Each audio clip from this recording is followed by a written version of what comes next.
Umbrella Fight. The band is back together. We We're are back. back, baby. Hello and welcome to the Umbrella Fight. Devin, John, I am mega hyped to be here with you guys right now. Umbrella Fight.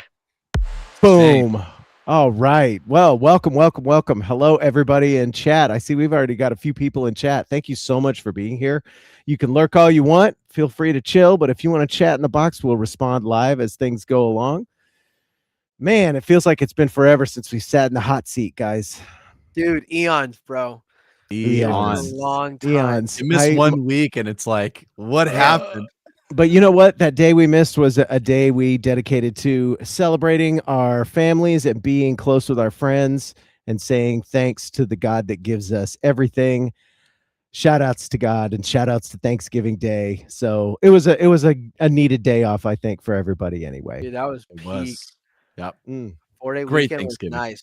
4-day weekends are peak, dude. Bro, For yes. sure. Well, hey, just a quick welcome to everybody in chat. Welcome to the Umbrella Fight. This is, of course, the podcast where we talk about the only thing that matters, at least on this podcast, and that is old video games.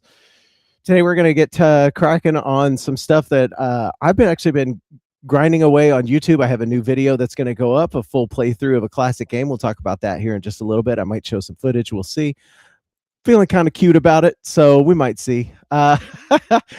Hey, the Matt Black Studio. Oh my God. What's Minute in the house. What is up, brother? How are you doing? I hope you're doing well. We're super excited about Lucid. I've been following your tweets and seeing some of your art that you've been laying down, Whoa. brother. It looks badass. Can't wait to play the full version. Thank you so much for stopping by. No, that's Before we get cracking, we of course need to do our collective quench. Let's Everybody go. got your drinks handy? And you know what? I think I can do this off the cuff. I don't even need to pull up notes for this. Everybody get Whoa. your glass ready. All right, say it with me. Umbrella fight, our circle tight. We shine together in the night with laughter loud and spirits in sync. Raise every glass and now we drink. We drink. Let's go. Oh, yeah. We're That back. hit the spot. Eric, yes, we did indeed had a great turkey days. I know Eric. I did. I spent time with my family. Just to give you guys a heads up of what I did, that's basically all I did. We have a huge ass family, and my in-laws have a bunch of land over yonder. So we all kind of gather, and everybody brings their share of the Thanksgiving food. And boy, howdy, there's a lot of it. Man. So Food, hit the spot family, for and sure. fatness. you Let's bet. go. We got fat and happy. How about you guys? Did you guys have a good Thanksgiving? Did you guys get fat and happy as well? Absolutely, dude. So much food. It's ridiculous. We do like a big like family reunion style. And I mean, there's like 50 or something or so people that show up. We rent like a whole thing. It's a big turn up. Tons of food.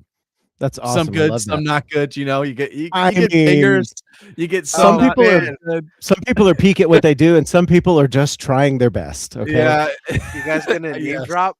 No. We'll keep that. We'll keep that on the DL, man. John, you were telling me before the cast that you guys cooked a Puerto Rican dish. What was it called? Yes. Petalon. Pastelón. Pastelon. That's it. Pastelon. Yes. Yeah. Yeah. Took a second to look it up, and it's basically plantain beef Puerto Rican lasagna. Yes, and it looks is. freaking delicious, Yeah, man. it How'd it is come out? It really come out good. good? No, yeah, it came out really great. Like me and David cooked it, and it didn't even really take that long, being honest. But like we got it ready, nice big old pan, and it was great. There was Yeah, Hell I'm so yeah. sure much it of was, it, bud. too. I'm sure it was. None That's was so The shared. sick. meat, man, the meat was nice and seasoned. Like we got Yeah. the seasonings just right. It was just, man, That's half the battle with the beef, isn't it? Season it just right, man. yes. I had a buddy of mine make some burgers for us one time, and he didn't season the meat, and it was sacrilege. Ooh, Got to put the seasoning on the beef. you gotta season the beef. I have a question for you guys about Thanksgiving, as a matter of fact. Everybody, I feel like every family that when they gather for Thanksgiving has a thing that's on the table that's unique to their Thanksgiving dinner. You know, everybody's got a turkey, everybody's got a ham, everybody's got some green beans, all this stuff. but there's always a dish that's unique. And my dish that we always see is this apricot nectar cake, What? and it's a family recipe that I swear to you is nectar of the gods. And one year, it used to be a full ass cake, you know, one of those like circular things with a hole in the center so you cut off your slice or whatever. Somebody turned it into cupcakes one year, and it was a genius move. So now we have these apricot nectar cupcakes with this nice glaze on top, and they're super moist and delicious. And that's like that's one of the things I look forward to every year is this little apricot nectar cupcake. Dang. Yeah, Chef's we've got kiss. we do a there's a it sounds so basic, but I promise you it's amazing. It's chocolate pie. Okay. Ooh. It's a Whoa. chocolate pie, and this is how our Thanksgiving works. Remind you, like this is like big family reunion style. There's like 50 something people there, and there's 2 of these pies. Okay, Uh-oh.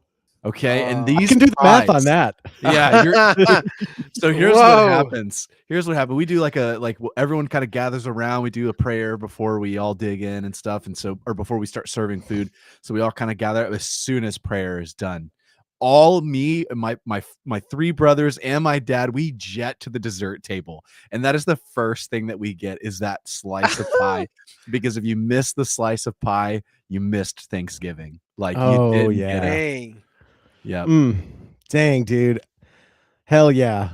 John, well, we talked about pastelón. Is that like a thing that you always do on Thanksgiving? Do you have a staple dish, or do you guys do something different each year?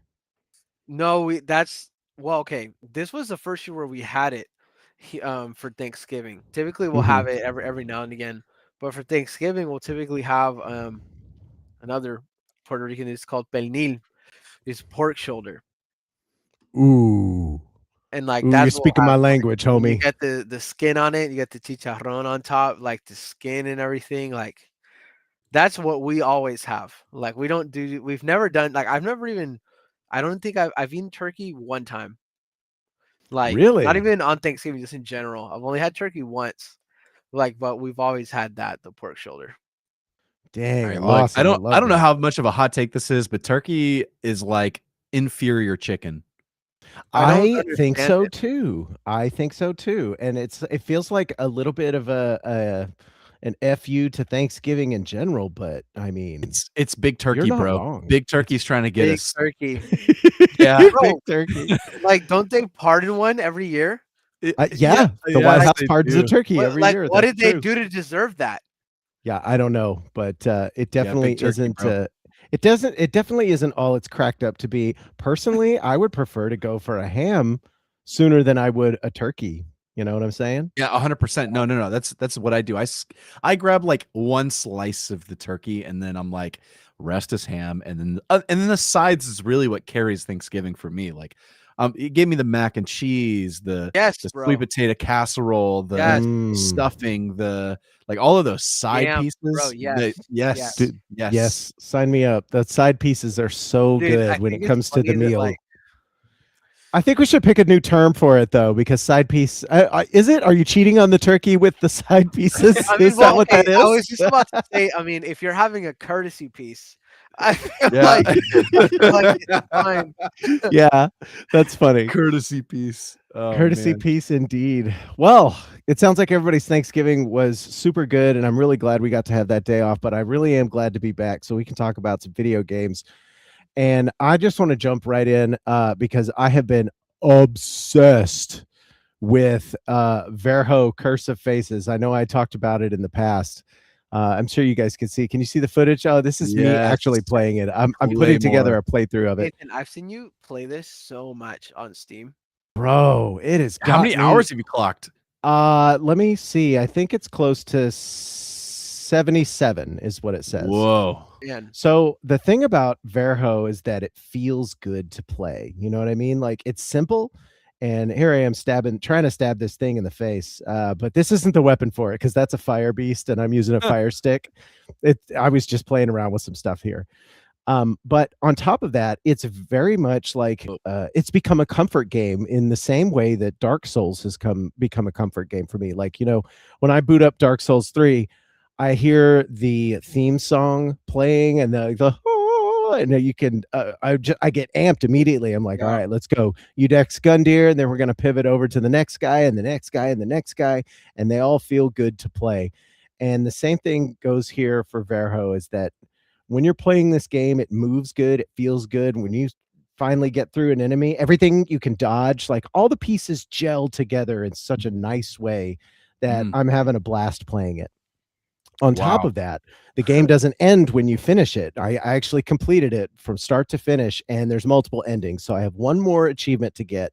And so I'm going to do a 100% walkthrough of, where all the items are as best I can, and toss that up on YouTube, because I feel like a lot of people could benefit from, just here's the step-by-step through this little area, talk about the enemies. And then I also kicked off a wiki for this game. So I'm getting into doing a wiki for this game, of my very first like actual stand-up of something like that. So I have a bunch of screenshots I've taken for this. I'm leveling up all the weapons. I have a drop table that I ran one Saturday. That's why you saw me play it all Saturday, because I was going through each area and marking on my Excel spreadsheet what the what the enemies drop. I know that's pretty insane, but hey man, when it hits, right? Right. No, I mean, if the game is good and it feels good and you're enjoying it, that's what it's all about. Yeah, yeah. And I can't seem to get enough of it right now. And so yeah, that's what's been on my plate. I'm having a good time with it. There's slowly been updates dropping here and there. So I'm really excited to see what kind of little things the developer, who's from Poland, by the way. I think it's an interesting area to see this kind of game come out of. And yeah, so we're hopefully we're going to maybe get a new game plus at some point. There's a boss rush in it. That's a lot of fun. I actually ran that right before we started talking. Yeah, man, can't say enough good things about it. Go spend $20 on this game and you seriously will not be disappointed. Yeah, it sounds like it. Yep. So yeah, that's what's been on my plate Lord. for the most part, is that. And I also played through a classic. I might have some footage of that hanging around in a usable format. Oh yeah, there it is. Here we go. Let me go ahead and load this up for you guys real quick. There we go. You might be able to see that a little bit on the thing here. But anyway, this is Grim Fandango. Have you guys ever heard of Grim Fandango? Do you know what that is? I have, yes. Yeah, so Grim Fandango is a legendary video Yeah, game in the heard nothing world of but good point. things. Bro, nothing but good things. It is a masterpiece. I'll go ahead and call it a masterpiece. In the world of point and click adventures, back in the old days. Here, let me share this out to you guys in a more seeable format. There we go. Yeah, so back in the old days of adventure games, you would have, very story-driven type puzzle games, and you would walk around, you talk to people, you go through dialogue trees, pick up items, combine items, use item on things, and that's pretty much it. It's very straightforward. You can't die, so you just kind of are stuck in this area trying to figure out what you need to do with this next piece of the puzzle, right? So this game is super duper unique. It is set in the world of the Land of the Dead, based on Dia de los Muertos, and it also has a very Art Deco / jazzy vibe to it. So picture the 1920s, like the Roaring '20s kind of stuff. Maybe even a little bit of the '40s and '50s thrown in there. You can see this train is very Art Deco, and yeah, What yeah, just that's the thing. happened? Yeah, so the story of this game is so cool. Manuel Calavera, which I think is a hilarious name for a skeleton, because it just straight up means Manuel Skeleton. Manuel works at the Department of Death in the Land of the Dead. And at the Department of Death, here we go. I'll zoom to a different. There we go. There's our casino. At the Department of Death, he plays the role of picking up souls from the land of the living and taking them back to the DOD. Based on whether they've been good or not, the souls will get a travel package. And now you have to cross the land of the dead to get to the ninth underworld, heaven or hell, whichever one it is. But to do that, it takes a journey of approximately 4 years. However, if you've led a good life, you will get to jump straight to the ninth underworld on what they call the number 9 train. You get a ticket on the number 9, and it will shoot you to the ninth underworld in 4 minutes instead of 4 years. So you get a nice quick trip to the afterlife, and then you're good to go. Oh, The problem is Manny's working alongside other people, and his boss is a real jerk. And it always seems that he never gets the good clients, right? So you start off the story where Manny's like kind of a little bitch, you know, like how come I never get the good clients or whatever.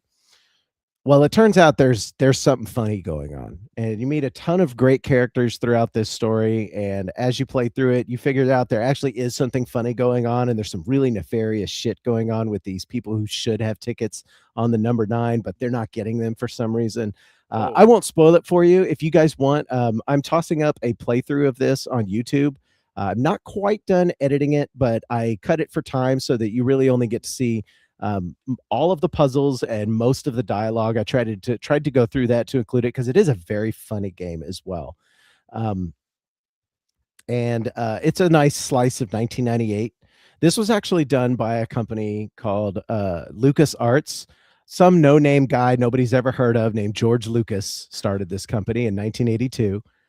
And when his side gig Star Wars was doing okay, he kind of abandoned it. So LucasArts actually has a ton of really great point-and-click adventure games. The Secret of Monkey Island, Full Throttle, Day of the Tentacle. There's a ton of these classic point-and-click adventure games, most of which are really fun to play. They're low stakes because there's no you can't die or anything, and the writing is always very funny. The puzzles might be a little obtuse here and there. You can see me doing this particular puzzle. So I'm talking to this guy right here, trying to get up this elevator. And he's going to ask me a question like, hey, what is so-and-so's, what are the chances that you'll win on one of these slot machines? Well, the camera will cut back to Manny here in just a second. And behind him, there is a board of numbers.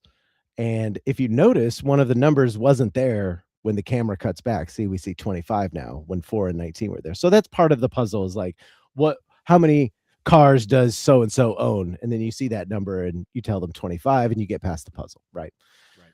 So it seems pretty simple on paper, but man, when you're in it trying to figure out like, what do I do with this coffee mug full of packing foam and this fire extinguisher? By the way, that's a real puzzle in the game.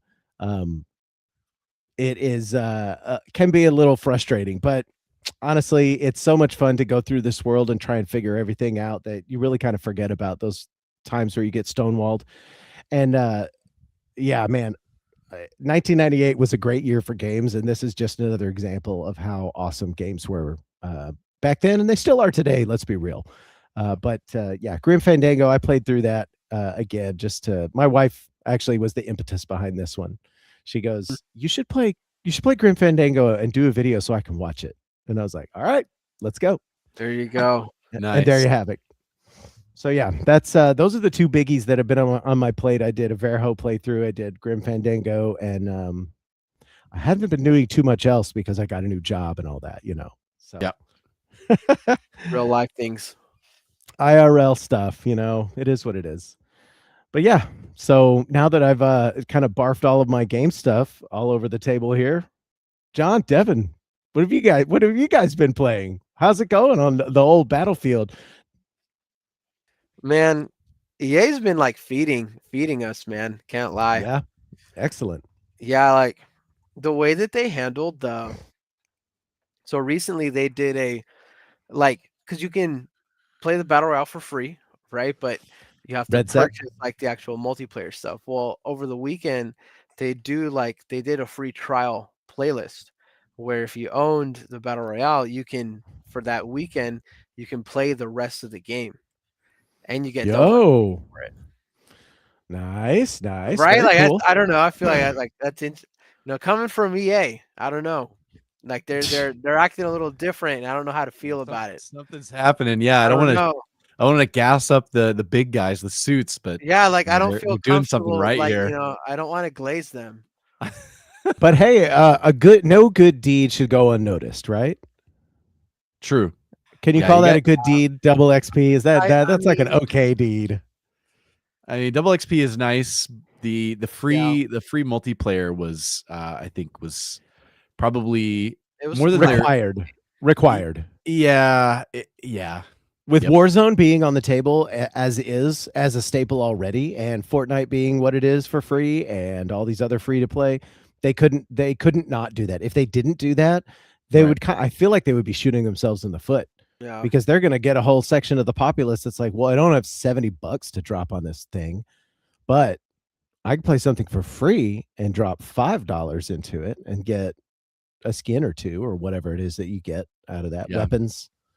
Yeah, Do they do have the little blind battle boxes? Did we pass. talk about that battle pass stuff? I don't. They have battle pass. I don't think they do blind boxes right now. So it's just battle pass, and you start to unlock little things from there. But Dude, yeah, I don't even know how the battle pass works. to yeah, Mm. it, be and honest. honestly, it's kind of confusing. Yeah, I don't know how. Like, That if we're gonna I don't know. critique something, they need to get better at like that stuff because it's Messaging on it. no, I don't. well, I don't even know what it the is. UI. It's the UI. It's the way crazy. that the UI is like really confusing when it comes to like those rewards, the store, the loadouts. Like it doesn't draw you to it, which Mm. I don't know why I'm complaining about it, but like it's not it Yeah. doesn't The store doesn't suck me in enough. yeah, like I'm just so I guess I'm so used I to the don't want to. I predatory don't want to buy store. anything. Yeah, no, no, actually, like I look at it, I'm like, none of this is appealing. Like, I don't really care for it. I don't want to mess around with that. I'm good with just playing the game. So, yeah, like that's it. Like, I don't know what else to say about that. It just, It's just That's a like good it's thing, I there. think, though, yeah, I mean, right? it's just there.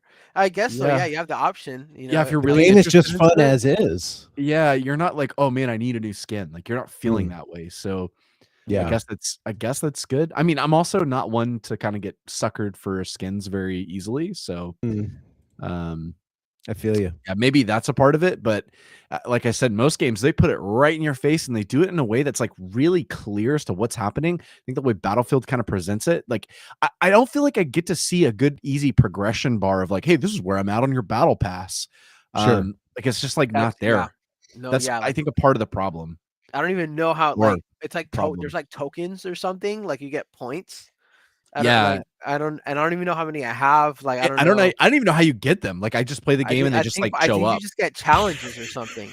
That's Like No, when I'm you telling you- unlock challenges, I think. Stuff's just happening. I don't know. Yeah, whatever. no, literally. seriously, like you just play the Actually. game and then I guess it's happening, but like I that's just- really all I know. I just want to kill. You know, like in Battlefield, like Yeah, in Minecraft. in GTA.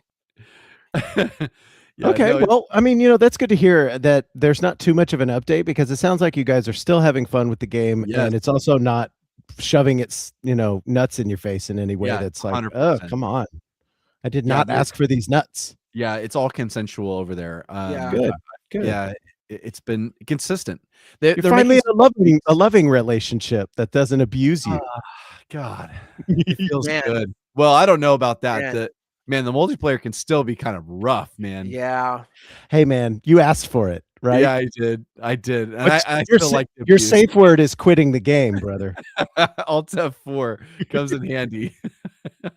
It's either done for the night or the rage button combo right there. Yes, sir. Well, right on. Yeah. What else is on the table? I just got off of Arc Raiders. Oh man, Dude. I want to play Arc Raiders so bad, but I just can't squeeze it right now. That $40 is just Look, like shout out to my LOL younger at me. brother and our Steam family share, 'cause family. Yes, that's how I sir. have it. Yes, And sir. yeah, I had a couple friends that were like they've been asking me to come play it, but I just hadn't, because whenever they had the free like weekend, and I was like, man, it's like playing Tarkov without being Tarkov, and I just wasn't feeling it. And I had Battlefield, and so I'd been just kind of playing that instead. Mm. But they were like, hey, jump on, we need a third. And I was like, sure, whatever. And I got my my wicked fast download speeds, so I installed the entire Shout out game in, like, Takis. dude. I installed my game in like, I don't know, 6 minutes. Takis was- be wicked. Not gonna lie, I got Dude, Takis shout over out here too, Takis. brother. Yeah, they're not sponsoring us, but we'll take their money. I'll shout out Takis all day. It's a great company. Hey, They you know handle what? their stuff. Let me shout them out even further. If you currently have Takis, go ahead and double check your rates that you're paying. They just dropped their prices for everyone. What? But yes, so if you paid you're paying for 1 gig. If you stay at that same price, you can just upgrade to the 2 gig for the same price, or you can drop it down $20 and still get your 1 gigs. Wow, that's so Like, sick. bro, it's insane. Their 8 gig, their 8 gig line, I think was like 130 or 140 a month. That's complete insanity. 8 8 gigs, bro. gigs? Eight gigabytes. I can't do anything with 8 gigs. There's no reason for it. Yeah, that's nuts. I love that though. That's super cool, you know? Yeah, no, I mean it's definitely really awesome. But yeah, no, anyway, so shout out Takis for real. But yeah, no, I jumped into Arc Raiders and 1 round, and then I jumped out to podcast. But man, it is a great game. It is good. The thing is, what I don't like about it, I'll start there and then I can move back into what's good about it. But Sure.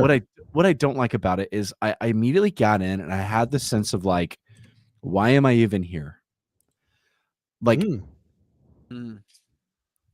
and Did that's you the not know problem. what to do, or No, not in that way. Like, it didn't feel like there's a purpose. It feels so like, and maybe it's just the extraction shooter vibe that I don't know. I like had this moment when we were playing, like one of my buddies said something. He was like, "Oh, what did he say?" He said something and it like triggered me in my brain. I'm like, "Oh, dude, like that just made this feel unvaluable. Like this trip just felt just pointless." Mm. Man. That being said, I don't think that's an Arc Raiders thing. I think that's extraction shooters thing because it's designed exactly the way that Tarkov is in the sense of you get the objective, the quest, and then you go on, you do a run, you complete your quest, and then you extract out and you're done, and that's just rinse repeat, right? Like That's that's the the whole loop. gameplay. Yeah. That's the Yeah. loop. But yeah, no, it was kind of weird, and I was like, man, I felt that way, and I don't know, I've never felt that way with Tarkov. I always felt like maybe because that game Tarkov slows you down so much, where everything is so high risk that you do, like you have to be so careful because any mistake that you make will just obliterate you. So then everything that you do get feels more rewarding. And this one, I felt like, man, we were just running around aimlessly, like just doing stuff, and like the threat level was so low. We ran into 2 groups, and one group was too far away. We didn't even end up like actually interacting with them. And then the last group, we just kind of pinned them on top of a mountain while we extracted, and then we just dipped out. And we were just done. And the rest of it was just like avoiding the machines and then just looting a bunch. You know what I'm saying? Like it kind of felt like what are we doing here? Like it felt empty. It felt like I want to feel. I didn't feel like it felt good to extract, right? I didn't lose. Winning always feels good, but it didn't feel quite as rewarding as something like getting into Tarkov and understanding, like, okay, your first like 3 times that you played this game, you lasted, I don't know, a minute, and someone just domed you because you stepped out in the wrong area because you didn't know the map, and they're just going to do that. Yeah. And I don't know if maybe the friends that I was playing with just guided me and made it simple and easy, or something like that. Because during the play test, I had a different experience. I felt like, man, I couldn't do anything. Like I would just get in, I was getting bombarded by the bots, like the little AI bot things that they have flying around everywhere. And then as you're shooting those, a crew would just come pull up on you and just take you out. Damn. That was my experience in the playtest, and this was, I guess, kind of opposite, but it wasn't like the first one. Like Tarkov is tactical, it's slow and high risk. This was like there's so much shit going on, high risk, like everything's happening. You have to play good, like consistently with crazy stuff going on, to not die. And then this experience that I had today then kind of moved to like the opposite, where it was like they didn't feel like there was a ton of risk, and then I just survived and I got out, and there was like, yeah, I got a purple drop or something, and that was cool. But like the purple drop, like I was like, oh dude, I got this purple drop, and they were like, yeah, that's good. You'll probably use that later. Okay, like, so what did I get? Like, I don't know. And Yeah. What was it? Okay, that's the bad perspective because there is that portion of it, but the game feels super good, you guys. Yeah. It feels really nice. The movement feels so good. Like it's responsive in a way, but it's also not so responsive that it feels like your character still has weight. Like when you're moving around your character, you can't just like pivot. Like you're not just gonna like cut and run the other way like super fast. You've got a little bit of weight behind you, not so much that it feels like you're heavy, like in Tarkov or something, but that you have physics and you have like you have a person that you're moving, which felt really good. The mechanics, the slide mechanic, they have like a little slide mechanic that you can kind of slide downhill on. It's maybe a little unrealistic, but it feels good still. And it's not so much that it's like an Apex slide where you're like, let me just zip down this entire, yeah, let me just keep going. It feels pretty balanced. You're not gonna like really use it to escape someone that well. Like it's not like let's make your movement so ridiculous you can't aim and hit someone. But it just kind of increases your movement speed a little bit. And then yeah, I mean the gunplay, it felt good. It looks good. It's a beautiful landscape. If you've seen screenshots of it, it's unreal. Oh, yeah. Just No, it running looks around incredible. that. Yeah. Yeah, again, maybe through the playtest they made some adjustments to the AI bots. I think that I'm almost certain they did because they didn't feel so cumbersome this time. Maybe again, part of it could have been some of the people I was playing with are more experienced now and they had some gear. Maybe that was a part of it.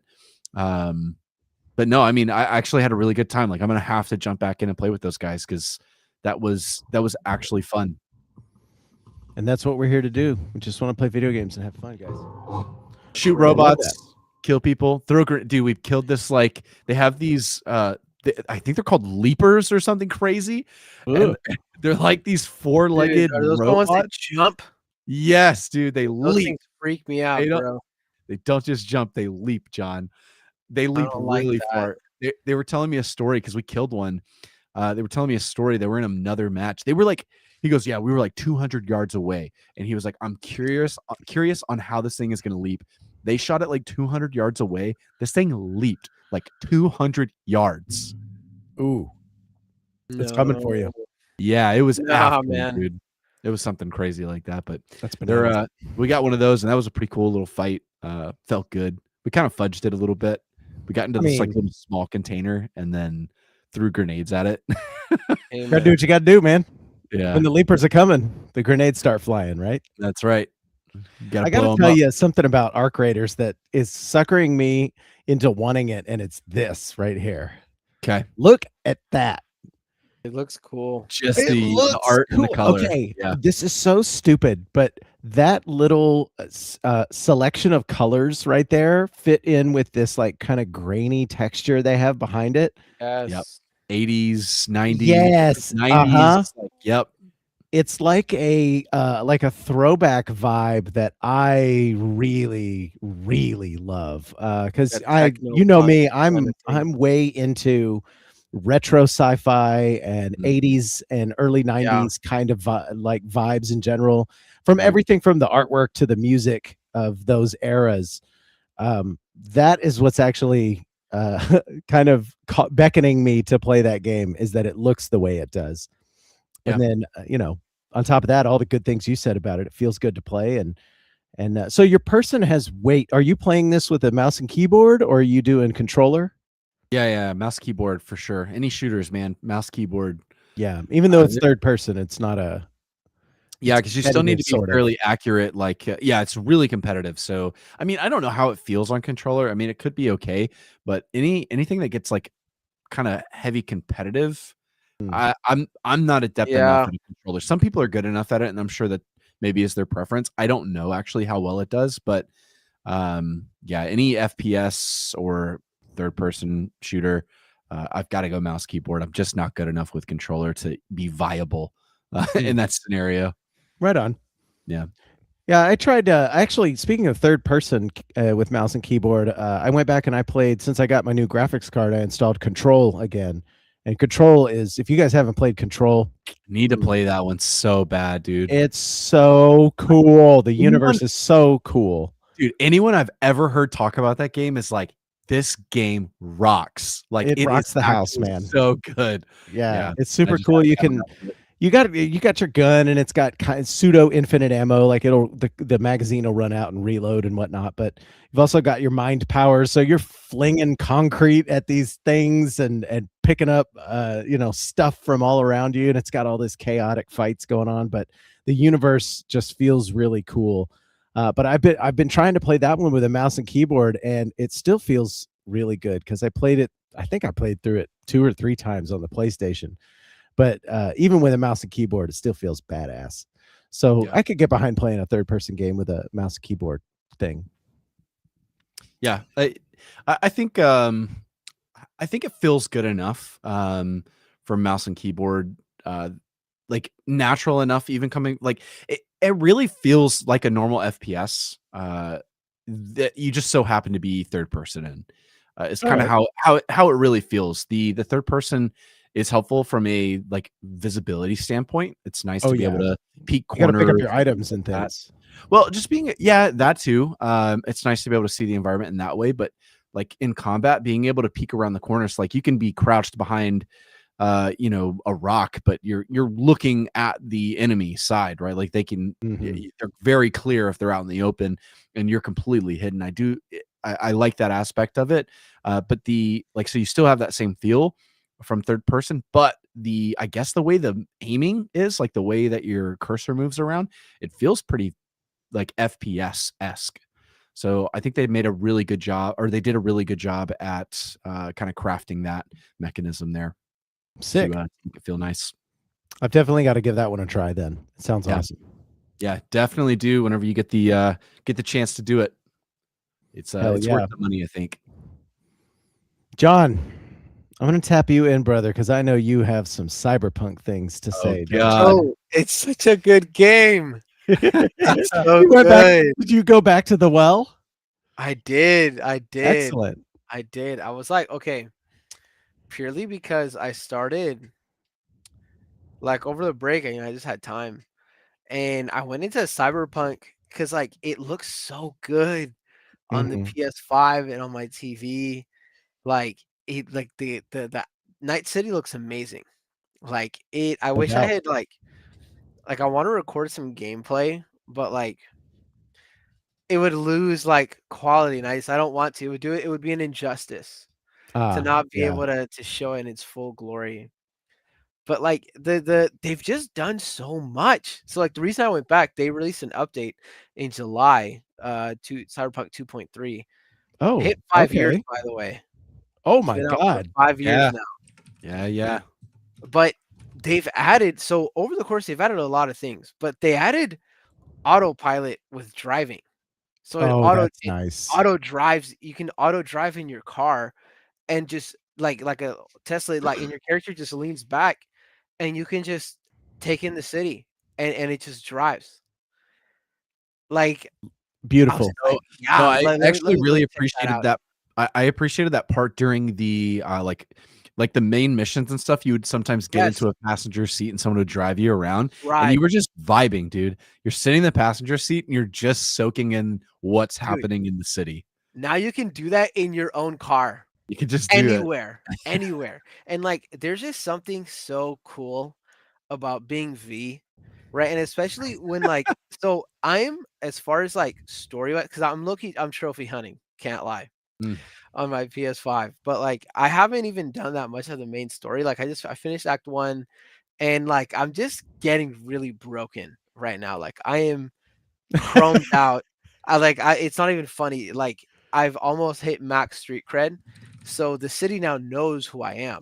So anytime that Okay. like and this is stuff that Nice. they've added over the course of the game, but like when you're just randomly out and about, these different gangs will come for you because you've killed their brothers and sisters.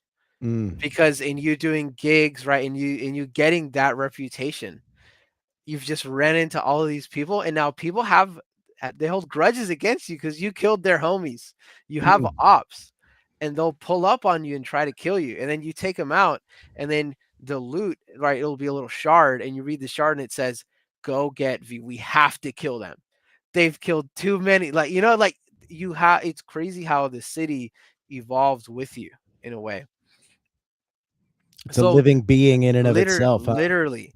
So like going back into it has been so much fun, especially like I mean just seeing because I was playing it on a 1070 when I played it for the first time. And so Okay. like seeing it on a 4K display on a machine that can run it at 4K is like Chef's wow. kiss, huh? Wow. I don't like it in a way because like I remember when 1080p was like okay and now my eyes are Oh seeing no. things they shouldn't have. You're being ruined by I'm the being glory ruined. of the I'm 4000. being ruined. Yep. Yeah, 5080s in your future, my friend. Dude, don't say that. The No, prices on don't. the 5080s aren't too bad considering what sucks right now is the RAM. Like Oh man, looking dude, at the prices on RAM has been Dude, kind of insanity. bro, it's What's going gone. on? It's It's all of it's like gone. do you no know what longer. happened? Data centers. Well, do you know specific? I know specifically what happened. Oh, okay. It was First it off, was before you get into that, Regal Fires in chat. What's up, Regal? We're glad to hello, see you, what's up, man. Mr. Regal? Uh, regale us with the story of John. Yeah. Wait, John, I don't want to derail you by the Hmm. RAM talk. Do you have any more cyberpunk that you want to glaze? No, yeah, I'm gonna glaze Johnny Silverhand here a little bit.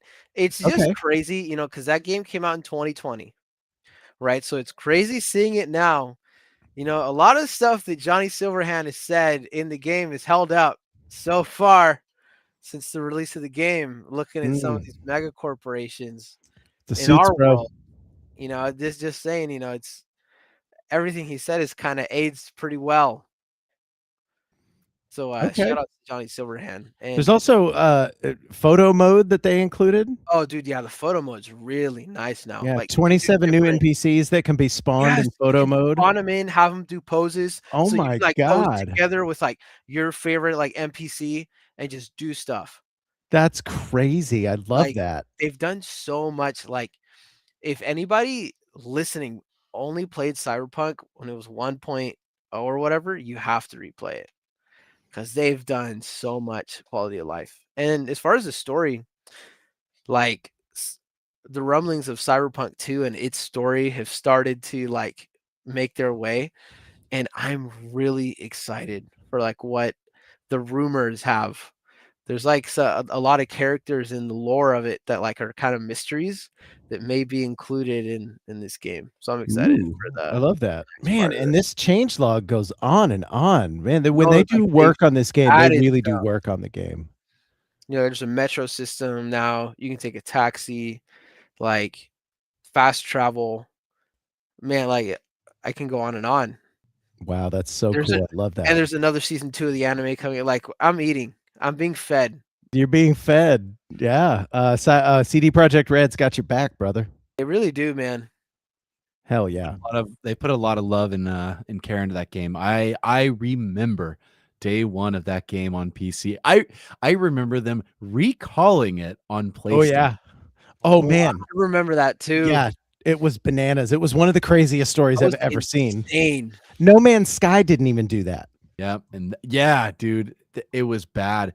I remember launching the game and having so many issues, and I will give them credit. They made it work pretty fast on PC. Like they Mhm. stopped like the major issues. It was a stop the presses moment for sure. They were like, we Dude, have to fix this right now. yeah, and you know what? One of the best little like redemption art. I say little, one of the best redemption arcs Dude, like in gaming history because the heat that they were under insane. for that was crazy. I Yeah. remember them being like, there was so much fire Oh, being thrown dude, at them. people were waiting. I was waiting 13 years for this game since I was a little child. I read a Game Informer. I barely knew English reading this Game Informer. What? Yep. That's amazing to Oh hear. my god! Dude, one thing I was talking to Caleb, my buddy Caleb, about this. Like, if we had gotten like this game that we have right now in like 2020, game of the year, greatest game of all time. Like, if that had just dropped the way it is right now, As is. oh, Yeah. as is would be perfect. Mm. And now they're just doing stuff because they've just I guess mastered the game. It's Yep. compatible on Mac now. You can play Cyberpunk on Mac. Dang. What? That was a part of their 2.3 update. You can Shout out play to it on Mac the Mac. users. Get a real computer. You can play Cyberpunk though on a That's so beautiful cool. I love Apple that. screen. Yep. Wow. Oh yeah. thing. Do you know what they do have amazing displays? I bet you it It's looks true. Probably beautiful. looks Yeah. gorgeous. Mm. All that Wow. neon. Yes. Dude, no, you go on and on, bro. They're hyping them Like, up. the atmosphere, bro. It's just crazy. So I'll I've just got walk around. It's nuts. I've got to do my Verho walkthrough, and then my niece requested that I play through a Game Boy Advance game called Toki Tori. So I'm going to play through that. Whoa. And I believe the next thing you're hyping me up. I believe the next thing I'm going to bite off is Cyberpunk. I'm going to play through Cyberpunk, and I'll stream that on Twitch and YouTube. So if you guys ever want to pop in and see where I'm at, feel free. I always have chat up. Bro, I can't Hell wait yeah. to see you play that game, especially with your new graphics card. Man, Let me tell you, I you're already fired it gonna up to love see what it looks like, and it looks beautiful. It's Dude. BEA beautiful, man. gorgeous. Oh, Cyberpunk. Hell yeah, let's go. Love that But game. on the flip side, these dark corpo suits have stranglehold on the RAM market. What is Actually. going on with that? Dude. What's happening? So Shout out there Sam Altman. yes, it was indeed. So OpenAI had made a deal and purchased what is around 40% of the entire world's DRAM output. 40.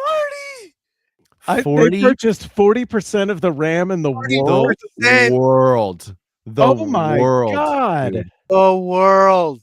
dude! So it just demand, yeah, it's up here now. So DDR5 is cooked. That sucks. Yeah, it's not looking good for RAM. ChatGPT doesn't even do anything impressive. That's the thing. All it does is give you incorrect information. Yeah. It's so bad. I'm so bad. I'm salty now. I mean, here's the thing: is it's not going to just be them because they're not the only people pushing AI, but they were the reason for the immediate surge. But I'm sure everyone on the back end is following. I'm sure Google's doing the same thing. I'm sure you can't tell me AWS they're is doing the not. same thing. You know they are. 100%. So it's just the way the market is, and unfortunately, I think what I want to get at from bringing it from a gaming perspective, how do you guys think that type of because this affects us, right? This affects the price of Literally. this is why Steam hasn't released their pricing, right? Yeah. How can they price out their machines Dang, now when how they- DRAM is surging 300-400% in price? Yeah, you What can't do you you do? can't forecast something like that. What do you do? And then so many variables there. So they have to maintain some sort of a margin. They have to stay competitive, and with the market moving so much, how is that thing going? It's at the end of the day, it's going to be passed to the consumer, and then you have to look at it from all of the ripple effects, right? So less people are going to be buying computers. So more people are going to be stuck on older hardware. That means the cost of creating these games is going to be more expensive to buy the compute hardware to be able to develop a game like Cyberpunk. So you're talking about increased cost and overhead for producing games, graphics cards, they use RAM too. That means those prices are going to start surging. It's just going to be a trickle effect, dude. It's going to be bad. I think 2026 is not the year to buy hardware. No, I think you're right. And thank God I play classic games and games that don't require mega hardware to use. And thank God I have a machine that I have 32 gigs of RAM right now.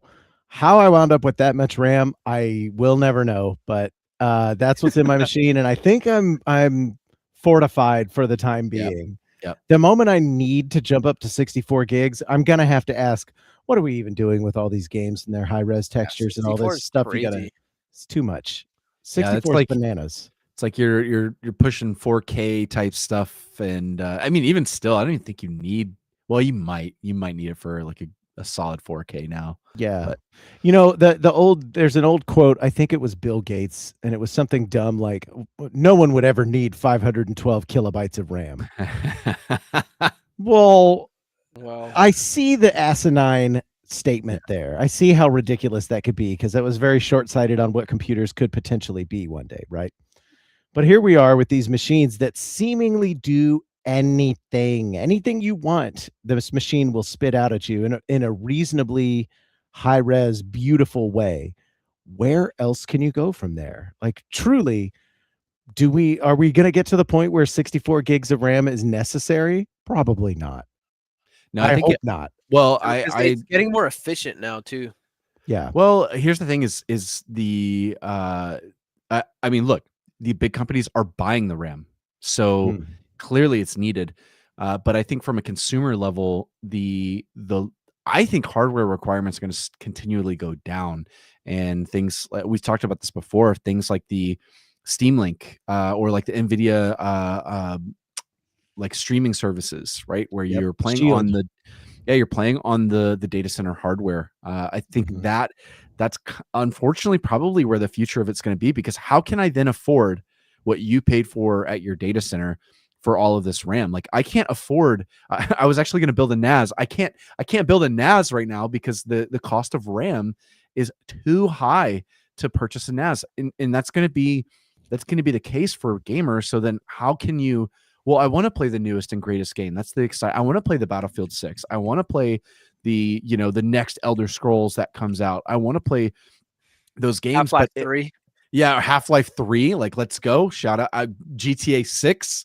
Right, GTA 7 when it comes out. that's right. And now you're trying to then ask consumers to be able to afford the hardware to play that at these prices. I don't think it's going to happen. And so then what's the solution? Well, buy cheap hardware, pay a little small subscription, and you get to use our real powerful hardware over here. Becomes more affordable. Yeah, I think it's an unfortunate track, but They're trying to take our hardware away from us. Don't let them. We're not going to let them. Yeah, it's an unfortunate thing, but yeah, no, this is it's a terrible time to buy hardware right now. And it's only going to get worse, I think, over the next year. So lock in, gamers, to what you got. Don't screw yourself. Don't hurt yourself. Dude. If your computer is running the game that you want to play, in most cases, you don't need to upgrade. And you know what? Here's a trick. Oh. You don't have to play Well, here. You don't open that on accident. Whoops. Sorry. Keep going. Yeah, a little pro tip to all the gamers out here maybe struggling with their setups: drop your resolution. I know the game doesn't look as good, but drop your resolution. It will be okay. When you start locking in and playing a game, I will tell you what, you can lower your settings to low, you can drop your resolution down a little bit, and you can still have an insanely fun time playing a game, even like Cyberpunk that we're talking about. Oh, it's so beautiful, it's so amazing. The game also still feels great. It's still an amazing story. You're going to forget about those things when you're locked into the game and actually enjoying it. So don't fall victim to it. Just enjoy playing. Don't be a sucker. Games. Don't be a sucker. What am I looking at right now? Okay, so but before we pivot, do we have any other post-mortems we have to say on RAM? I think we've kind of killed. No, we're killing it. Yeah, it's done. I wanted to bring this up, and I didn't mean to do this in the middle of the of your spiel there, but look at this fucking thing. Yeah. So what are we looking at here? This is an actual statue in the Mojave Desert right now. This is like a picture, or is this? Yes, this isn't a render. This is a picture of the statue that is in the desert currently. This is an actual thing that exists. Okay. And so Jeff Keighley was doing the Game Awards thing. I don't even know if the Game Awards happened, because let's be real, you shouldn't give a shit about the Game Awards, because even the people who are in the Game Awards barely give a shit about it. So you really shouldn't give a shit about it. What you should give a shit about is, what is this thing in the middle of the desert, and why does it do this at night? Whoa. Yeah. So Jeff Keighley was talking at the Game Awards and gave some cryptic, they were like coordinates. And then, so of course, the internet, we looked up the coordinates and found it. And this statue exists in the desert right now. It is some kind of art piece, and people are thinking it's tied to a game of some kind. I mean, it looks like a combination of Dark Souls, Doom, Elden Mhm. Ring, and Oblivion is what it looks like. Oh Yeah. God! Speaking of Oblivion, don't let me forget. I have some things to say about Skyrim. Oh, Oh yeah. God. Yeah, so I just wanted to show this off to you because what is it? Yeah. What There's the a hell? ton of rumors right now about what this thing even is. Let me see if I can bring up. I know that there was like a rumor. I mean, it looks badass. I'm not gonna lie, but Mojave but what in Games. the world is that thing? I mean, those are like just dead bodies. It looks like it looks like a portal, like the bottom steps, like something could open up and you could walk through it. Yeah, How Like straight big up. is it?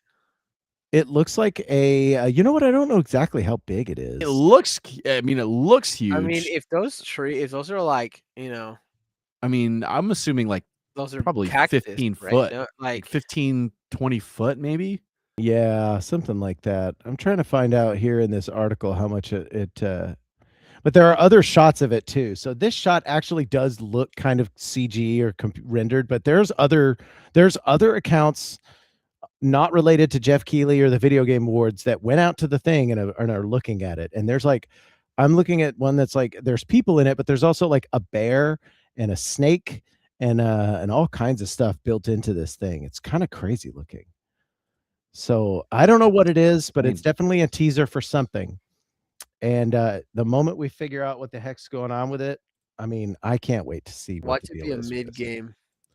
Dude, that's like one of the jokes right now is that it's going to Watch be one of those it be a free to play horrible games game. from China where you just like it's a gotcha game, turns out. That's an anime character we all don't know about. It happens to be like in some remote place. Say it ain't so, dude. I hope not. Oh, Honestly, God. let's I'm praying for Elden Ring 2. Hoping against all hope that Elden Ring 2 is what it is all about cuz Elden Ring fucking rules, guys. Elden Ring is so good. Yeah, it is. Great Yeah. game. Elden Ring's great, but of the FromSoft games, Bloodborne takes the cake. It's just how it's going to be for me forever. Yeah, I was gonna say that's a you opinion, my friend. Yeah, it is, and that's okay. I hold on to it near and dear. Mm. What's going Guys, on with Elder Scrolls, man? Yeah, Quit. I gotta I quit. know. I quit. I quit. You Here's why. quit? Here's why. Okay. Here's why. It's boring. It's so boring. God. The combat is mediocre still. I modded the fuck out of it and it's still mediocre. And all of the stories are boring and the areas are fine, I guess. Ultimately, it's John went nonverbal. not fun. It's not fun, you know? Like I'm going from point A to point B in a Souls like, and yeah, I might be getting my ass handed to me in these fights, but I'm learning something and it's fun and it's intense. However, okay, so I'm not going to completely shit on Skyrim, okay? I want to preface this by saying it's not the worst game in the world. I'm not going to give it that award. But for my money, it's boring. It doesn't grab me the way I want it to. There was a couple of fights that I got into. There was one really good fight, as a matter of fact. I went into some cave that was like some people, and they were something or other. I don't know. They were thieves. But I got down to the deal, and they were like, "Oh, great, the fearless leader's drunk again." And I was like, "Oh, that's funny." So he's like in this pit where it's like a dueling pit, and he's like, "You guys, come out here and fight. You want to take my place? Come and earn it." And I was like, okay, I'll come and earn it. That fight was good. Okay. It was I was like dodging and weaving and getting in and out of the fight there. And I actually completed it without getting hit. Not once. It was kind of fun. The game looks really good. It's pretty. It's very pretty, in fact, but none of the characters make me interested in them at all. I can't. I tried so hard, John, to care. Where did you get how far in the game? Far. So okay, I got through let's see, I became a Jarl in Whiterun. That's pretty straightforward. That's like super early in the game. I killed a couple dragons. I got to these people called Well, basically, they're like mercenaries, and so I joined their crew. I went into cave after cave and found things. I leveled up some skills. I was kind of running around with like some sick axes and some dope magic. I had like a cool healing spell and a cool like frost spell that I was killing people with. And maybe I'm playing the game wrong, but it felt like everything was gonna kill me the moment I even looked at it. You know, there was never a time where I was like, "Oh, I'm powerful." Even in this early area, there was no like, "Oh, I'm crushing these fools." Everything felt so dangerous, not in a fun way, you know, because like you get killed and it's like, well, go back to that save way long ago, you know. I don't know. It just doesn't hook me, and I really am Yeah, sad quick about save. that. I quick saved a lot, as a matter of fact. Oh, okay. Yeah, yeah. Those necromancers will get you, brother. I'm telling you. They're coming for you, and so are those dead people that are all around you. What difficulty were you on? Adept. Okay. I left it normal because my thought Okay. was, okay, this is how it's meant to be played. This is how it Right. started. I'm gonna leave it there. And yeah, so I don't know. I couldn't make myself care for the life of me. Wow. And I'm sorry to disappoint you guys, but Skyrim is so boring. You know It's what? so boring. I just have to give you credit though, because you totally gave it You your gave it a all. try. You gave it your all. You said I'm Yeah. gonna try this and I'm gonna try to make this work. Like I want to give it a fair shot. And yeah, you played through like an okay amount, like plenty enough to play the game and be like, I don't like it. Like you got far enough to feel like, in my opinion, that you actually tried to play the game. It wasn't like if you like didn't complete your Go back and watch my live streams. The live streams yeah. are on YouTube right now. Go back and watch it. There's Yeah. proof. There's proof that I played this thing at Yes. probably close to, I don't know, let's say 8 to 10 hours. Look, okay, here's the sweet spot. 8 to 10 hours. If you can't hook me in 8 to 10 hours, your game is bad. Oh yeah, big time. That's what I'm throwing out Sure. there. If you can hook me in the first 1 to 2, especially with a large scale RPG, which I was willing to grant, large scale RPGs take time. They take time to ramp up. Yep. But at the end of the day, if I'm going to sink 8 hours into your game, at the very least, you need to tantalize me with something. And I really, so I guess what it boiled down to on the story level was, okay, I'm a dragonborn. Cool. And they're like, go see the gray beards. They will tell you what to do with the gray beards on their faces. And I was like, all right. Exactly like him. It Wow. was really good. That was That really good. just dead on. I thought I was my in. God. I thought I was in. Took me back to Whiterun, bro. Wow. Yeah, becoming a Jarl for him, he was a cool dude. Yeah, so like the characters are all right, but there was nothing. I guess I didn't understand what the big story. What's the big picture here? Like, okay, oh, dragons exist. Yeah, great, that's cool. It's fantasy. Welcome to fantasy, guys. You guys live in the Skyrim. I don't know. Did they not exist before? That's cool. Now they do. All right. Well, what are we doing with that? I'm a Jarl and I've got a house Carl, which shout outs to Lydia. She fucking destroyed some fools. Bro, Oh, no, fact. Lydia's Shout out to faithful, Lydia. bro. Shout out to Lydia. She was crushing some spiders for me, bro. But I tell you what, I didn't understand what the story was because, you know, I tried to keep up with the main missions and not do too many side quests. I even gave in and started fast traveling because I was like, God dang, this is a lot of Yeah, walking. you have to. Yeah, you can't not. Yeah. But you know, even I have gotten in the past to the Greybeards even, and I still didn't understand. Like, all right, what is the story that I'm trying to drive forward here? Not just okay, now go see these people. Okay, go. All right, well, it's just a checklist at that point. There's nothing driving me in this supposedly story-driven type game where I could read all these books and see all this history. None of it means anything to me because they didn't make it mean anything to me. You know what I mean? Am I wrong? Well, I mean, okay, I'm just like, I'm processing what you're saying because it's not like you can't invalidate what you said because yeah, like like like that's how you felt about your experience in the game. I think what you're missing is the like you said, you didn't understand what the story was. Yeah. And that's like, if you weren't getting that in your experience, that's why you were missing, like, that's why you were missing the enjoyment of what the story is. Because you Hmm. feel Because important. yes, like Yeah, the like idea is like, you're this random dude, like just you're a nobody, you and then all of a spawned sudden, in. yeah, you literally are just like, who the hell am I? And then all of a sudden you're like, boom, I'm Dragonborn. Like, I'm the dude. And then you're sent on all of this journey to like figure out what is it to become more powerful, to develop who you are. And then you get all of the lore of Elder Scrolls wrapping around it to kind of build, like, you have this fleshed out universe of lore that you're playing like your major role in the already established lore that is Elder Scrolls. So Okay. that's a part of how it, like, you are nothing, and you're kind of learning that you are something through the journey of the game. And you become, and like you said, you don't feel powerful in the beginning of the game because you don't know how powerful you are, and you're Hmm. developing that power through the game. By the end of the game, hell yeah, you're Hey, powerful, dude. You you're go, that you can go guy.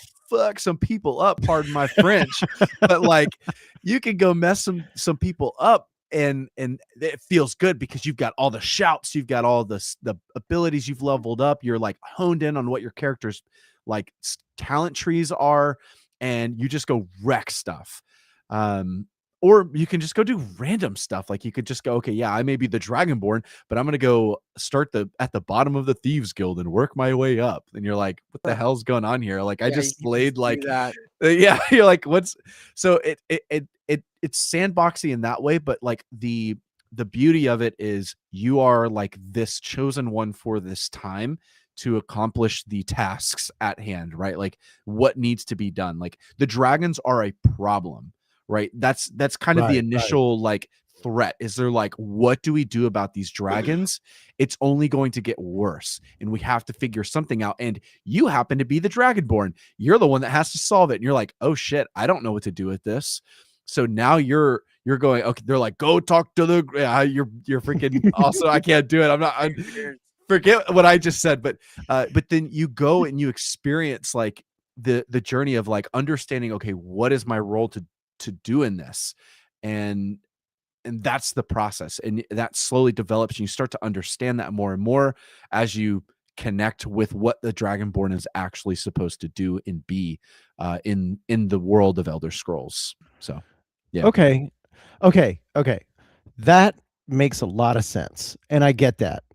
I think what I would want if I were to redesign that game, there is a level of cinema that a lot of games bring to the table now, and maybe okay, I want to be careful because I don't want it to look like I need you to spoon feed me everything, but I I need it to be uh I need it to feel powerful when things, even the small stuff happens, because like the sound design in that game is super good. Yeah. Really, really good, in fact. Yeah. Maybe too good because like I'll walk 2 feet away from somebody and then I can barely hear their voice. They're like, "You have to come back to the house." And I'm like, "What are you saying? You're all the way over there." Like, I don't know. Give me a cutscene or two where I am maybe rip the controls away from me for a second and give me some close-up shots of these people and make what they're saying to me mean something in a cinematic way. Maybe that would have conveyed it a little bit better to me as a player. But that said, it is very much a role-playing game. Like you Yeah. are it's very, very RPG. Yes. know? I mean, it's classic. That's the design. That's the Elder Scrolls series. Very I classic. think if you didn't catch the feeling of that excitement in the story when you slayed the first dragon and you absorb all of its power, Yes. and you're like, what the, and then you have the people chanting in your ears and you're like, what the hell is happening? If that doesn't like trigger, it's not going to trigger, because that's Yeah, like, bro. that's the moment when that dragon flies in and you have to fight it and you're like, oh shit. And that whole situation, that was like the moment that I got caught. Like, it hooked me that fast. I was like, I'm Okay. in. So So you that mentioned dragon that, fight yeah. you're talking about right there, Mhm. I felt weak and I felt like I did nothing to slay that dragon. I felt like my comrades slayed that dragon for me. That's what Yes. the issue was in that sequence. Yeah, I got the dragon power after I slayed it and it fried up. It looked cool. The sounds were neat, but I didn't feel like I accomplished anything. I felt You like are the weak. game, I am weak. The game Yeah. did something for me and showed me a thing. And I was like, oh, that's cool, I guess. Whereas if I'm fighting Dark Eater Midir in Dark Souls 3, I fucking slayed that dragon. Mm. Yeah. That's not even the best dragon fight in the Dark Souls series, and I still feel like a badass after slaying Dark Eater Midir because I had to do it every step of the way. You know, there was no, oh, you get to rely on these other people that happen to be here and they all have swords and bows and arrows. No, you got to slay that dragon, period. Nathan needed So, the rend shout. Yeah. mm, Isn't that what it is? It's the one that you scream at the dragon really loud and it like pulls them to the ground and they're Yes. just grounded and then you can just go beat the hell out of them. Just beat 'em yeah. up. Yeah. The one shout that I did get was like, shout at a person and they're kind of staggered. Like, oh, Yeah. that's real powerful. Phosphoro da. Yeah. Look, at the end of the day, I really love that that game exists. And for the people who truly love that sort of environment and that sort of playthrough, um, Regal is actually giving me, I guess the argument Yeah. could be is that you're supposed to be weak at the start. I see your point though. I appreciate that you see my point, and I really want to be careful that I want to be stressed that I am not saying it's a bad game. I'm saying Yeah. that this game will never be for me, and Yeah. I wish that it was because it looks good. All of the pieces are on the table. It looks good. It sounds good. The Just not story's glitchy. probably great when you get into it, but it won't hook me. And I can actually put my own interests on blast real quick if you want me to. If you want me to be completely fair, the only reason that I truly love Fallout is that the universe looks and feels the way it does. The retro sci-fi nitty-gritty like post-apocalyptica stuff that's going on there. If that wasn't the setting for Fallout, I wouldn't care because it suffers from the same thing. Fallout 3 especially suffers from this. New Vegas to a similar degree, but they do a little bit better of the storytelling. Courier. The Courier's a dope story, all right? Yeah. But they're in Fallout when you're playing it, there's not any real, like, I'm thinking about it right now real hard, and I don't think there's an actual cut scene in that game that is like, oh, something's happening, let's watch, and to give you a break. No, there is things that happen around you, and even the final sequence is like lackluster. I'll be honest. The sequence when you're inside the rotunda of the Jefferson, what is it, the Jefferson Memorial or something like that? When you're in there and you're finishing up Fallout 3, it is lackluster. I wish it was better. But because that game exists in the universe that it does, and it has the history that it does, and it's very grounded in reality, but also super not. I love the way that game feels. Like people can say all they want about Fallout 4 not being what they wanted or expected of it. I don't care. I just like that it's got, you know, Mr. Handies and sick weapons from the retro future kind of vibe, you know. So I could have theoretically had the same qualms about one of the most beloved series in my book, and that's the Fallout series. Yeah, I think now just to keep building on this because I think that was I'm enjoying this conversation because I think it's unique. Great, let's go. It's not a common take, right? Like most people don't have that experience with Skyrim. So it's and then also really love Fallout. Like that doesn't Yeah. typically go hand in hand. Do you think that maybe the experience, like you said, you feel that these games are somehow like the environment, the culture, or the story of what the game is supposed to be, you kind of already had a really good understanding of what it is. Like let's say you had a good grasp and understanding of like the lore of Oblivion and the lore of, you know, the previous you know, other Elder Scrolls games, and then you jump into the world of Skyrim and you kind of understand what's happening in the world already, like what this world is, and then all of a sudden you become this dragonborn, and then all of a sudden you start to build that fleshing that type of stuff out. Do you think that would have maybe changed and made it less like, because that's what you're saying. You didn't need the cutscene necessarily to enjoy Fallout, because the rest of the vibes were there. Like, you already had the understanding of what the world was offering, if that makes Yes. sense. Yeah. So when I played Fallout 3 for the first time, I popped it open and was just like, oh, I've never played anything like this. So it was a little bit of a cheat code into that game because I had never seen a Bethesda style RPG at all. And when I walked into Fallout 3 and like started absorbing the history of it, and everything was all like destroyed and dirty and grimy, and these guns kind of worked mostly, but I got them to work, and it hit, right? That vibe hit. To answer your question, absolutely. If I were a high fantasy nut and I had played Daggerfall and I had played Oblivion and I had played all these other games and truly loved that universe, Skyrim would be a easy sell, super easy sell, because then I would be inundated with all of this other information that informs what's going on. Whereas for a new player and to be fair, I played a lot of Oblivion, and I had the same bounce off effect with that one. I would always get to a certain point and be like, this is boring, I don't want to play this. And I think it had something to do with that. None of it means anything to me, like on a personal level, you know. I struggle with the high fantasy pastiche in general. It's fine, don't get me wrong. Some of them swords that I was wielding looked sick as fuck, and I got this ancient Nordic hammer, and I was crushing. Oh some yeah, fools. that I thing love looks the so hammer. good. Yes. It's so cool, right? Yeah, Like, it's so cool. why then am I saddled with the I don't care blues for Skyrim? Because all of the, like I said, all of the puzzle pieces are on the table. I should like this, but I just can't bring myself to. I always start thinking about like, man, I kind of want to just play Elden Ring instead, you know, or I kind of want to just go back to Dark Souls and run through that again, because those games call to me. And by God, I gave Skyrim my this is my 6th time to try and play Skyrim. Bury the hatchet, dude. I Yeah. did. I uninstalled it, and I will give a shout out to the modding community. Do you guys know how many mods I had installed? No. 413.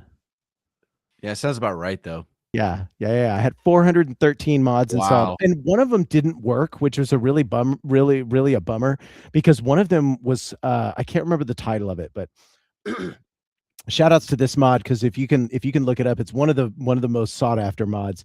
It starts the game off differently. You're not in the cart where they're like, wake up, Nord, and you get to like wake up in this tavern, and all of the stuff that you would normally do is just kind of right there. So you build your character a little bit in this room to get ready for your day.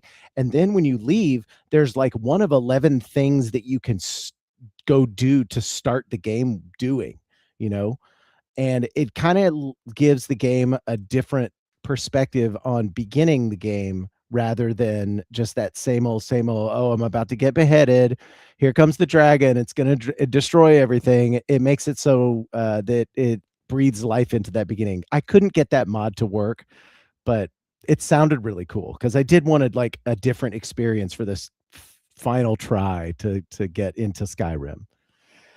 But yeah, I had to put that dog down, guys. I'm so sorry. I tried. I tried my best. Yeah, I don't feel Wow. bad. Yeah. Yeah, it is what it is. Yeah. I mean, you're not wrong when you say something like Elden Ring is like their combat's better. It just is. We know Souls likes are just better. I'm ruined, guys. I'm ruined Yeah. forever because of Dark Souls and Sekiro and Elden Ring. The combat's just so good, and it feels good to slay things, you know. Even the small stuff can kill you. You're not paying attention, a little skeleton guy comes up with a sword, 2 hits, you're done. You died. Yeah, but you can, I think that's the beauty of it. It's like because I hear what you're saying about Skyrim, and I actually I agree with a lot of what you're saying, right? But there's like another aspect of it that like is also redeeming in some ways that doesn't bother me as much as it bothers you.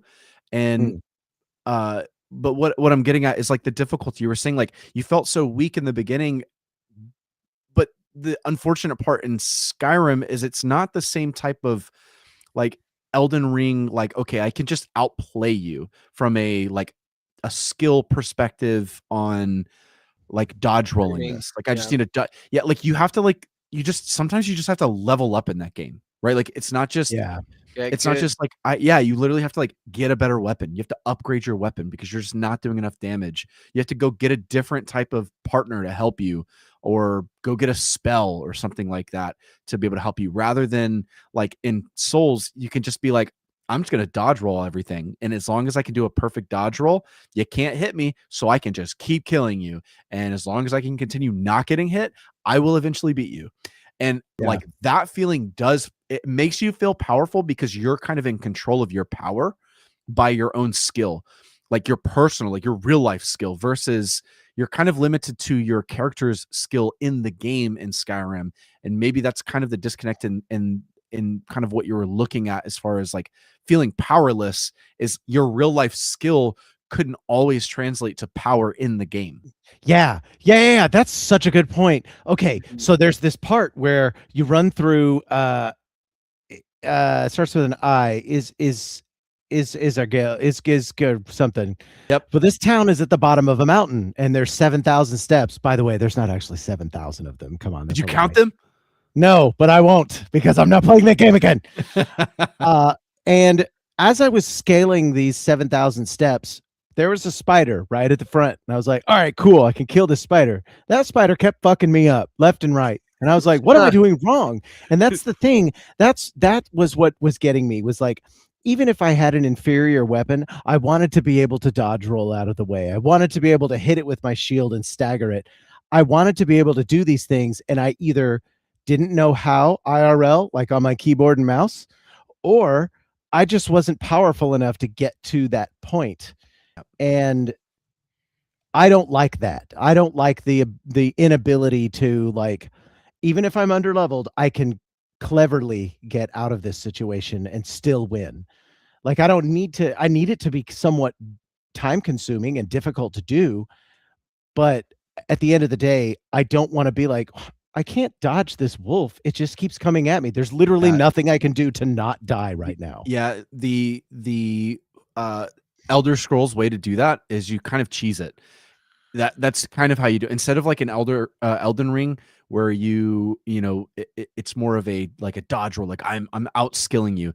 You kind of break the game to some degree in Skyrim or Elder Scrolls.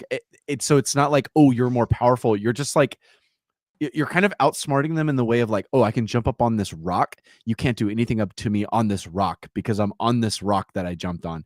That sounds so cheesy. No, exactly. That's what I'm saying. Yeah. No, that's cheesy in a battle. Exactly. So that's what I'm getting at, is it doesn't have that same satisfaction that you're used to in the combat of Elden Ring. That's what I'm saying. Like, I hear what you're saying and it makes sense. For whatever reason, I don't care. Okay. Yeah, that's totally, you know what I mean? Valid. Like totally valid. It doesn't break the game for me in my mind, even though like what you're saying is so logical. I'm going, no, like it's really dumb. Like that's actually stupid. You're like, that's why I love Souls games, is because of that feature. But literally, yeah, that's a great Hollow Attorney. Pause the game, drink 10 health potions. Like, also, shout outs to Regal. I did see your comment here. He says, I enjoy y'all's opinion. It makes me look at games in a different light. That is like the highest compliment I can receive. Huge. I love that. That feels so good to hear. And yeah, Hollow pausing the game, like, actually, get this, I had a mod installed that did not allow me to do that. If I brought up my inventory, the game kept going behind me. It was literally called like I think it was called Elder Souls or something. So like there was no pausing time to do stuff like that for me. I couldn't cheese the game, and I did that specifically because I don't like cheesing games. And here you are, you're like, you got to just jump on a rock and hit it with the tip of your sword. Haha, my hitbox is away from you. I hate that. If there's a boss in a Souls game where that is readily available, I will actively avoid the cheese spot, so that I can be like, no, I won this. I legitimately climbed this mountain. And I couldn't climb these 7,000 steps because this fucking frost spider was in the way. You just needed a horse. and then the horses can Mm. go up the sides of mountains almost completely straight up. Yes. Yes. Also had a mod that would not allow me to jump up. Like once the slope was a specific slope Okay. angle, I What? couldn't. Oh man. Yeah, I See, had to that's part of- legitimately find the 7,000 steps. Oh And no. so okay, hold up. You guys are telling me that Yes. I have to break this game and make the Bethesda jank work for me to enjoy this game. That's what you're telling me. This game has holes in it that I need to exploit to enjoy this game. Is that what you're telling me? Maybe. I mean, you know, no, but you like don't have to. No, but That- yeah, kind So, of. Yeah, I think he's mean, right it's a just little like, bit. I'm doing my I best mean, to not just really. I mean, not all right. shit on your If you're, game. if you're a real life person, right, and you're getting attacked by wolves and there's a rock they can't reach, where would you go? To the Yes, rock. okay. I hear you. But I'm not here to play that game. I'm not here to play a get on rock and hit wolf. I'm here to like shout at a wolf and have it go "Arr, arr," and then like stab it with my sword. Oh, shout outs to some of them like kills. They have these like Oh, the cinematic kills. cinematic kills. Man, I had this Nordic hammer and it would cut to this little like short of just like crunch and their head would be like, and then they'd ragdoll all over the place and freak out and sometimes fly into the sky, Yes. which was hilarious. So I want to play some Skyrim now. yeah, you're Yeah. kind of hyping me up to play Skyrim. I want to play some Skyrim. I'm all taking it apart and you guys are like, let's go play it. I mean, Yeah, no. okay, so maybe I should do a run where I'm like, all right, I'm gonna exploit the fuck out of this game. I'm gonna level up my magic. Like This day is- one, I'm gonna be yeah. level 99 destruction just right out of the gate. Oh, wolf, no, dead. I mean, Yeah, I mean that's a part of the fun of Skyrim, but like, so that's like something you do. Okay, because Skyrim's like sandboxy. So you play through the Sure. game, you play the game through, you enjoy the game how it's supposed to be done, and then you cheese the hell out of the game for fun because there's so much to do. There's so many different ways to do things because it's sandboxy, right? Like you can Yeah. like the way you kill someone, you can kill someone 1,000 different ways. You can literally like throw items at them and damage them. Like you could just like kind of hurt people. I killed this vampire with a wooden plate. Yeah, like it's kind of ridiculous all the stupid stuff you can do. So, but playing through the game legitimately kind of how it's intended and not cheesing as much, I think is intended.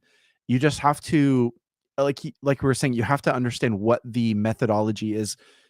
Like having the 10 health potions. You have to go craft your 10 health potions so that when you go fight that spider that's kicking your ass, you can pause, take your 10 health potions, you're back to full health, and you can kill it. Mm. It's you know what I'm saying? Like, so That's a very old school way of doing things. yes, It's like a new 100%. school and old school at the same time. Yes, 100%. That's kind of the Elder Scrolls energy. It's old Okay. style RPG. So it has those pause menus. It has those. Let me stop. Let me take the resistance potion. Let me take or you're fighting something that you need resistance. You can enchant armor to be resistant to whatever, and then you can kill it easier. Things like that. So you can like optimize your character to be able to kill what you're needing to kill. If you're fighting an ice dragon, you don't use your ice spells on it like that you're not going to Right. be successful. So it's just things like that. It's heavy old school style RPG, and so a lot of those things are really how you actually beat it. But it's a different way of thinking versus like the Elden Ring. It's you physically doing it. You have to then you have to role play through your character and make your character do those things, right? Make your character better in Sure. the game, and that's through optimizing potions, armor, skill sets, weapons, new like companions, things like that. You're kind of pulling all together, but yeah, Too anyway, tedious. yeah, something like that. Too Console tedious commands are for fun, me. Hollow Attorney. Yeah. Shout outs to console commands indeed. There is a level of fun that I wasn't willing to cross because of so I have this policy when it comes to games, and it's a personal thing. I like to get through a game, and I did this with Dark Souls, and I just like to beat the shit out of it legitimately. And then once I make this game my bitch, then Yeah. I open up the console and I'm like, oh, I want to spawn in 100 magic crystals or whatever, and Yeah. really break it. That's where I go after I'm done with the game, when I want to play around with it some more. It becomes a Agreed. toy box. Yeah. But since I haven't ever legitimately beat Skyrim, I Yeah. felt I just couldn't do it. I couldn't do it. It was And you it was shouldn't. against And policy. I agree. I say you shouldn't either. Like that's something you should play through the game legitimately. And that's why I say, like, there is a way to play the game legitimately and not just cheese everything, because there's a way to cheese literally everything Yeah. in the game. Ooh. You know what would really make this game easier to digest for me would not even the cutscenes like I was mentioning. I think if I had an overworld map that was tailored to, like, okay, here's where you should go next. Like, a very much like, they did a decent job with the main story, like going here and there. But I felt like if I was just going to mainline the story, I should be leveling up to a degree that where I'm getting, I shouldn't be dying, or I should at least be getting close to, like, ooh, that was a tough fight. Not, well, the spider keeps killing me and I've loaded this game 6 times. What am I doing? But John, correct me if I'm wrong. I think the game scales with you to some degree. Oblivion does that. Skyrim, I don't think does that. I don't see why it wouldn't. I think it does to some degree. Yeah. That might it's- have been something I also modded into the game. I did these collections of mods that had so many things going on. It's entirely possible that there was something that was like, hey, this isn't going to level you up anymore. I do remember one thing that I had installed where Hollow says that he finds Skyrim to be most enjoyable on the lowest difficulty. There you have it. Story mode. One of the things that I had installed on the mod sets was killing things only gave me so much XP, not that much. But going places and discovering things, on the other hand, gave me bukus of XP. So it was encouraging me to go places and see things rather than just grind out that same spider for 19 times in a row and just reload the game over and over. Mm. So, okay, maybe I broke Skyrim. I tried to play it in a different way than I had before. Let me put it that way. So that's what the mods were intended to do, was to give me a new, fresh experience on the Skyrim playfield. And that didn't do it for me either. Yeah, fair enough. Unfortunately. Hey man, Yeah. Skyrim just might not be for you. It's okay.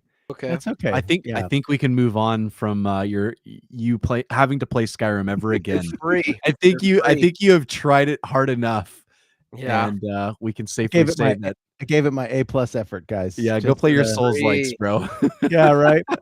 There's so many people that do not like Souls likes games. Blows my mind. Souls likes games. It's kind of insane. They're like, what? Somebody, oh God, what was the term? Reset slop. They called Souls likes reset slop. Like, okay, so what you're just telling me is, like, instead of saying that, just say, I'm bad at video games and I don't learn from my mistakes. Just say that out loud. It's okay. It's all right. Wow. Reset slop. That's tough. It's like people calling it friend slop. It's like, we just know you don't have friends, and that's why you're not enjoying these games. Yeah, you're salty because nobody likes you. Yeah, you know. Yeah, get friends, and then you'll be happy about these games. I promise. And slot. And you know, the person that said that was so is probably so chronically online. 1,000%. Yeah, yeah. That I've also seen some takes where, like, bet they like basically, Skyrim too. There's pockets of the internet that they're like, if it's not an online competitive multiplayer game, what am I even doing? Not interested. Or there's no loot in this game for me to get. Why am I playing it? Like, there are swaths of the internet that have lost the ability to just have fun. Yeah. And that's sad. That's a bummer. Yeah. Or That's maybe true. they never had it in the first place and they're playing video games because they want to feel like they're earning something. Maybe that's their take on video games, and that's how they came to the table. And video games were actually able to hook them in. So I don't know. Yeah, I was gonna say that competition, there is definitely something there for that, because there's I'm definitely one of those that leans towards a lot of the, like, more consistently, I will lean towards a competitive game that requires you to kind of sweat, if you will, because there's a rush that you can get by optimizing yourself, and you're not just beating the game, you're beating other people. Another human. Yes, like I'm better than you. And the more that I practice at that game and the more that I optimize my gameplay, I just get better and better and better than you. And That's such a man take on video man, games, isn't it? it just there's like a dopamine rush that happens whenever you like you just get better at this competitive game for whatever Oh, yeah. reason, right? Like it's like Rocket League, you unlock a mechanic and you're able to do a flip reset or something, and it's like that just leveled your gameplay up, and now you are no longer, diamond. You're going to be champ 1 because you can flip reset, and that like hit of like I did a flip reset and I can consistently hit a flip reset. That's fantastic. Or Yeah. you're now like one tapping in CS:GO with your AK like consistently. Like all of those types of things that you just like, or even in a more complex like a WoW situation, you have this complex rotation that you have to go through. You have to know their skills, your teammates' skills, have to know everything that's going on, and you literally we would sit I played with my cousin doing PvP. We would do what you call theory crafting, and you sit in a dummy, right? And you just theorize what's the most optimal path of abilities that you use in any given scenario. And so you would literally talk over like, okay, this ability, then this ability, and this ability. And then you would go out and you would run into a situation where you like your brain just remembered you had that conversation, your fingers just press the right buttons, and it works. And you're like, it actually was the right decision, and we destroyed them because of it. Yeah, there's definitely satisfaction in having planned something out and executed it properly on a large scale, like with WoW, but even on a small scale, those times where I'm like, I'm gonna do this, then this, and then this, and that ball's going into that goal, and I fucking nailed it. Oh yeah, I know exactly what you mean. So, shout outs to the folks who love competition games. I get it. It's just funny that they're completely eschewing entire sections of video games that could also be fun. Yeah, but I think what it is they don't have an interest in it, and kind of like me in Skyrim. 100% exactly like that. Probably is the like. Think about it. From the perspective of the gamer, or the gaming community rather, having grown so much with the esport. That's a lot of these are esport title type things. Is the gaming community, that's where it kind of started exploding. I don't know what it is. I guess majority people actually enjoy that style of competition in games rather than the slower pace, either story. Well, it doesn't always have to be slow pace, but the more single player, story driven, or by yourself video games. There's like maybe missing that, like I'm competing with other people. Maybe they want that. Maybe that's a part of the hit that people get that enjoy that style of gaming, and they just don't enjoy the campaign games, right? Yeah, and that's it's I'm aware, right? But maybe, from my opinion, because to a degree, there is beauty in them, right? Oh yeah.